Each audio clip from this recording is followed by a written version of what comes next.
Arestado na ang suspect sa pagbaril at pagpatay sa isang batang 4 na taong gulang sa Mandaluyong nitong bisperas ng bagong taon.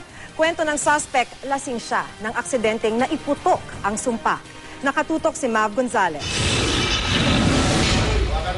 Alas 7:30 kagabi nahuli ang suspect sa pagkamatay ng batang si Rangelo Nimer na si Emmanuel Hanabod sa mismong bahay nito sa Barangay Addition Hills, Mandaluyong City. Ayon sa suspect, gusto raw talaga niyang sumuko pero natakot daw siyang kuyugin ng mga tao kung lalabas ng bahay. Kwento niya, lasing siya ng aksidente umano niyang naitulak ang sumpak. 4 na bulitas ng sumpak ang tumama sa ulo, braso at katawan ni Rangelo na pumatay sa kanya noong bisperas ng bagong taon. Naglalakad ako papunta akong labasan. Hindi ko sinasadya na itulak ng kamay ko yung ng sumpak. Nagulat ako pagputok, biglang bumagsak yung bata. Niyakap ko pa siya. Tapos may kumuha sa akin, tinakbo na sa ako, sobrang pagkakagulat ko, nagtatakbo na rin ako punta sa amin. Pagsisiyang ko to, dito na. Sana mapatawad niyo na ako. Di naman napigilang magnit-ngit ng ama ni Rangelo nang magkita sila sa presinto ng nakapatay sa anak.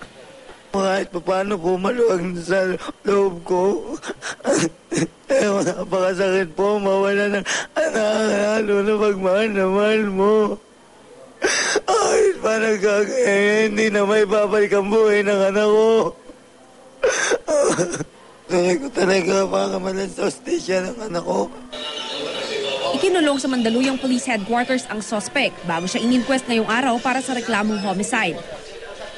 Ang burol naman ni Rangelo sa multipurpose hall ng barangay, dinagsa ng mga nagmamahal sa bata.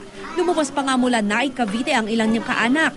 Ayon sa tsuwi ni Rangelo, maraming bumibisita sa burol dahil likas na pala kaibigan ang pamangkin.